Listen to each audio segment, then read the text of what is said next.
श्री गणेशाय नमः। आप कार्यक्रम देख रहे हैं केवल ज्योतिष ज्ञान, हर समस्या का समाधान। आप सभी का इस कार्यक्रम में हार्दिक अभिनंदन है। मित्रों, हम उपस्थित हैं आपके समक्ष मीन साप्ताहिक लव राशिफल 26 सितंबर 2022 से लेकर के 2 अक्टूबर 2022 तक का संपूर्ण चर्चा विवरांत जानेंगे। इस सप्ताह आपका प्रेम जीवन कैसा रहेगा। अभी तक आपने हमारे YouTube चैनल को सब्सक्राइब नहीं किया है तो कृपया इसे सब्सक्राइब ज़रूर करें, वीडियो को लाइक अवश्य करें। मित्रों, पिछले कुछ समय से आपके प्रेम जीवन को लेकर के देखा जाए तो थोड़ा उतार चढ़ाव उसमें देखा जा रहा है। और शुरुआती समय में जब आप अपने पार्टनर के साथ प्रेम करते थे या आपकी बातचीत होती थी तो उस समय में आपका प्रेम बहुत ही अच्छा था। आपके पार्टनर जो थे वो काफ़ी कोऑपरेट करते थे, वे आपकी बात मानते थे और एक दूसरे के बीच में संवाद भी होता था, वार्ता भी होती थी। इसके साथ साथ समन्वय बहुत अच्छा था। आपके प्रेम जीवन में परस्पर संबंध बहुत अच्छे थे। किंतु समय के साथ साथ जैसे ही आप आगे जीवन में बढ़ते गए तो कहीं ना कहीं आपके पार्टनर में आपको लेकर के अवरोध भी देखे जा रहे हैं। एक स्थिति में वो लोग हैं जहाँ पे ब्रेकअप हो गया है, दूसरी स्थिति में वो लोग हैं जहाँ पे रोज़ की किचकिच लड़ाई झगड़े हो रहे हैं, और तीसरी स्थिति में वो लोग हैं जहाँ पे आप कहीं ना कहीं एक दूसरे के साथ कोऑपरेट नहीं कर पा रहे हैं, तालमेल नहीं बना पा रहे हैं। आपकी कुछ और बातें हैं, आपके पार्टनर की कुछ और बातें हैं, आपके कुछ और विचार हैं और आपके पार्टनर के कुछ और विचार हैं। तो समय के साथ साथ जो ये बदलाव आप अपने पार्टनर में आपको लेकर के देखा जा रहा है तो कहीं ना कहीं इससे आपके मन पे भी बहुत ज़्यादा नकारात्मक प्रभाव पड़ा है। क्योंकि अगर एक व्यक्ति आपकी बहुत केयर करते थे या आपकी हर बात मानते थे, दोनों की चीज़ें बहुत अच्छी थी, दोनों में समन्वय बहुत अच्छा था, दोनों के संबंध बहुत अच्छे थे, और यद्यपि अचानक से कोई परिवर्तन आ जाए सामने में तो इससे निराशा ज़रूर होती है। तो ये जो बदलाव का सप्ताह रहेगा मित्रों, इस समय में आप देखेंगे आपके लव लाइफ में बहुत ज़्यादा स्थितियां जो हैं वो सामान्य होने लगेंगी। एक दूसरे के साथ जो मतभेद हुए या मिसअंडरस्टैंडिंग किसी चीज़ को लेकर के हुई, किसी थर्ड पर्सन को लेकर के मिसअंडरस्टैंडिंग हुई, तो वो भी इस सप्ताह में ठीक ज़रूर होती हुई दिख रही है। क्योंकि इस सप्ताह में चंद्रमा जो है वो 26-27 तारीख को कन्या राशि में रहेंगे, 28-29 तारीख को तुला राशि में रहेंगे, और 30 और ये 1 अक्टूबर को ये जो हैं ये वृश्चिक में ही रहेंगे, और उसके बाद 2 अक्टूबर को जो चंद्रमा है वो धनु राशि में रहेंगे।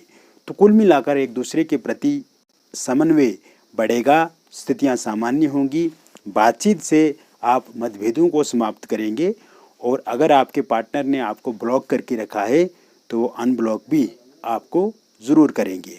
इस बीच सोशल मीडिया पे भी आपकी बातचीत हो सकती है, कोई किंतु परंतु वाली स्थिति नहीं है।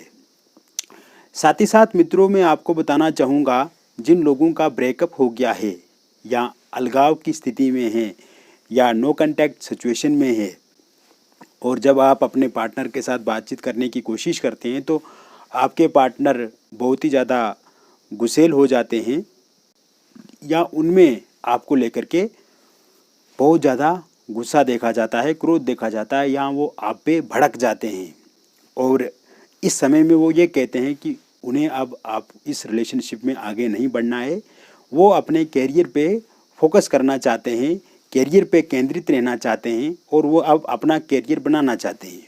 मित्रों, ऐसी बात नहीं है। क्योंकि ब्रेकअप होने का जो कारण रहा है वो थर्ड पार्टी रहा है। कैरियर के बारे में अगर उनको सोचना होता तो वो पहले भी सोच सकते थे। कैरियर पहले भी था, जब वो शुरू में इतनी अच्छी सी बातचीत करते थे, अच्छे से चीज़ें थी। तो कहीं ना कहीं किसी थर्ड पार्टी के कारण से आपके प्रति जो नेगेटिविटी आई, उस कारण से ब्रेकअप की स्थिति में वो हो गए, या ब्रेकअप की ओर जा रहे हैं आपके पार्टनर, या बहुत ज़्यादा डिस्टेंस आ गया है, बहुत ज़्यादा दूरी आ गई है। तो ऐसे में इस समय में आपके पार्टनर को रियलाइज़ होगा, उनके भीतर रिग्रेट होगा, खेद होगा उन्हें, और कहीं ना कहीं वो सॉरी भी आपको मांग सकते हैं, सॉरी कह सकते हैं, यानी कि सॉरी बोल सकते हैं। हालांकि अगर उनकी गलती है, तो अगर आपकी गलती है तो वो आपको बोलेंगे कि आप बोलिए सॉरी। तो इस समय में पैचअप होने की पूरी संभावना बनी हुई है। अगर इस सप्ताह की बात करें तो आप देखेंगे मित्रों, धीरे धीरे जो रिलेशनशिप में मनमुटाव है, उतार चढ़ाव है, चीज़ें बिखर गई हैं, चीज़ें इधर उधर हो गई हैं, संबंध अच्छे नहीं हैं, तो फिर से पैचअप होने की संभावना है। और आपके जो पार्टनर हैं वो आपके साथ बातचीत फिर से चालू करेंगे। सोशल मीडिया के माध्यम से आपकी बातचीत शुरू हो सकती है, फ़ोनिकली आपकी बातचीत शुरू हो सकती है, किसी आपके कोई मित्र अगर हैं उनके माध्यम से आपकी बातचीत हो सकती है, या किसी तीसरे व्यक्ति के कारण से भी बातचीत जो है वो आरंभ हो सकती है। इसके साथ साथ सिंगल लोगों के लिए इस समय में नए प्रस्ताव ज़रूर मिलेंगे। कोई लाइक आपको कर सकता है, कोई पसंद कर सकता है, चाहे वो मेल है फीमेल है, दोनों के लिए मैं ये बातें बता रहा हूँ। तो इस समय में सिंगल लोगों के लिए भी कोई प्रस्ताव आपको मिल सकता है, और आपकी बातचीत किसी के साथ आगे चल सकती है। चाहे वो आपकी ऑफिस से कोई आपको पसंद करे, या आप कहीं पब्लिक प्लेस में जाते हैं वहाँ पे किसी के साथ आपकी मुलाकात हो जाए, सोशल मीडिया के माध्यम से कोई नज़दीक आपके आ जाए, या किसी रिलेटिव या किसी फ्रेंड के माध्यम से किसी से आपकी बातचीत चर्चा शुरू आगे हो जाए। तो इस तरह के योग भी इस समय में बनते नज़र आ रहे हैं। मित्रों, थर्ड पार्टी के कारण से जो दुविधा, जो समस्याएं आपके जीवन में आई, और थर्ड पार्टी ना होती तो शायद आज आपके भीतर तनाव नहीं रहता, स्ट्रेस नहीं रहता, फ्रस्ट्रेशन नहीं रहती, या आपके पार्टनर आपको छोड़ करके चला नहीं जाते, आपके प्रेम जीवन में लंबा डिस्टेंस नहीं बनता, और नो कांटेक्ट सिचुएशन भी इतने लंबे समय तक नहीं रहती। तो कहीं ना कहीं आपके प्रेम जीवन को ख़राब करने के लिए थर्ड पार्टी का भी बहुत ज़्यादा रोल रहा है, और थर्ड पार्टी के कारण से ज़्यादा दिक्कतें आई हैं। तो इस समय में लगभग मैं ये जो टाइम आपको बता रहा हूँ और जो मैं देख रहा हूँ, थर्ड पार्टी का जाना भी संभव दिख रहा है। और क्योंकि थर्ड पार्टी और आपके पार्टनर के बीच में लड़ाई झगड़ा हो सकता है इस समय में, तो उनका जाना भी तय है। या एक और बात हो सकती है, जैसे थर्ड पार्टी का कहीं और जगह पे मन लग जाना, या किसी और के साथ चले जाना, किसी और के साथ रिलेशन में रहना। तो इस वजह से भी आपके जो पार्टनर है वो फिर आपकी तरफ ही आना पसंद करेंगे। इस समय में अविवाहित लोगों के लिए विवाह के नए प्रस्ताव आएंगे। बातचीत कहीं पे रुकी है तो बातचीत आगे बढ़ेगी, और नवंबर दिसंबर या फिर जनवरी फरवरी में आपकी आगे शादी भी होगी। इस तरह के योग भी बने हुए हैं। जिन लोगों का डिवोर्स हो चुका है और डिवोर्सी हैं वो चाहते हैं शादी हो जाए, तो इस समय में भी उनके लिए शादी के योग बने हुए हैं। साथ ही साथ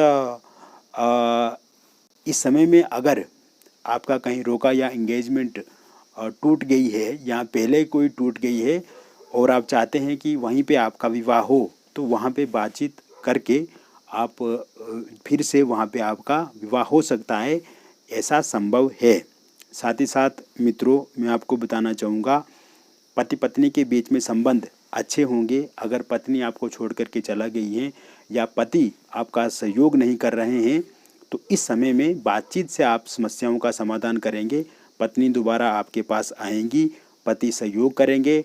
डिवोर्स का केस अगर आपके जीवन में चल रहा है और आप चाहते हैं कि डिवोर्स हो जाए, तो इस तरह के भी योग बने हुए हैं। यानी कि अगर आपका कोर्ट में कोई केस चल रहा है तो उसमें जीत आपको ज़रूर मिलेगी। और लव मैरिज या इंटरकास्ट लव मैरिज करना चाहते हैं मित्रों, तो इसके भी पूर्ण रूप से योग बने हुए हैं। अगर आपके पार्टनर या अपने आपके परिजन नहीं मान रहे हैं तो वो इस समय में ज़रूर आपकी बातों को मानेंगे। तो कुल मिलाकर के विस्तार से मैंने मीन राशि के बारे में आपको बता दिया। यदि व्यक्तिगत रूप से पर्सनली आप हमसे अपॉइंटमेंट लेकर के बातचीत करना चाहते हैं तो दिए गए नंबर पे आप संपर्क करके अपॉइंटमेंट लेकर के अपनी समस्या का समाधान ज़रूर करें। मिलेंगे फिर और एक नए वीडियो में। तब तक आप स्वस्थ रहिए, सकारात्मक रहिए और खुश रहिए। बहुत बहुत धन्यवाद।